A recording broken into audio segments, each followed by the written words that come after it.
Hi అండి, welcome back to our channel Sukanya simple రెసిపీస్లో fried onions అండి. బిర్యానీలోకి ఎక్కువ కష్టపడకుండా ఇలా ప్రిపేర్ చేసుకొని స్టోర్ చేసుకుంటే బిర్యానీలోకైనా ఏ బిర్యానీలోకైనా అండి, వెజ్ కానీ నాన్ వెజ్ కానీ పులావ్స్ కానీ దేనిలోకైనా ఇలా చక్కగా చేసి పెట్టుకుంటే మనం వాడుకోవచ్చండి. ఈ విధంగా స్టోర్ చేసుకోవచ్చు.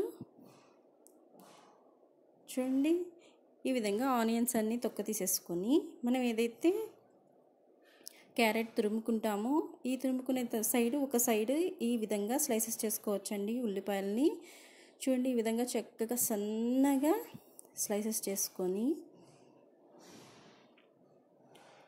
చాలా సన్నగా ఒకటే సైజులో వస్తాయండి. ఇలాగా చేసుకుంటే ఈ విధంగా ఉల్లిపాయలన్నిటినీ ఒకటే సైజులో ఈ విధంగా స్లైసెస్గా కట్ చేసుకొని ఈ విధంగా పలుచగా తీసుకొని విడివిడిగా చూడండి, ఈ విధంగా చూపించిన విధంగా మొత్తం అన్ని ఉల్లిపాయలన్నీ ఈ విధంగా మొత్తం అన్నీ స్లైసెస్గా కట్ చేసుకొని ఇప్పుడు ముందుగా ఒక ప్యాన్ తీసుకుందాము. ప్యాన్ బాగా హీట్ ఎక్కిన తర్వాత 2-3 టేబుల్ స్పూన్ల ఆయిల్ వేసుకొని, ఎక్కువ డీప్ ఫ్రై చేయాల్సిన అవసరం లేదండి. ఈ విధంగా 3 టేబుల్ స్పూన్ల వరకు ఆయిల్ వేసుకొని కొద్దిగా ఆయిల్ వేడెక్కిన తర్వాత 1 టేబుల్ స్పూన్ సాల్ట్ వేసుకోవాలండి. ఆనియన్లో ఉన్న వాటర్ అంతా వెళ్ళిపోయి ఇలాగా డీప్ ఫ్రై ఆనియన్స్ ఎలా ఉంటాయో క్రిస్పీగా అలా తయారవుతాయి. చూడండి, చక్కగా అటు ఇటు కలుపుకుంటూ ఈ విధంగా ఫ్రై చేసుకోవాలి.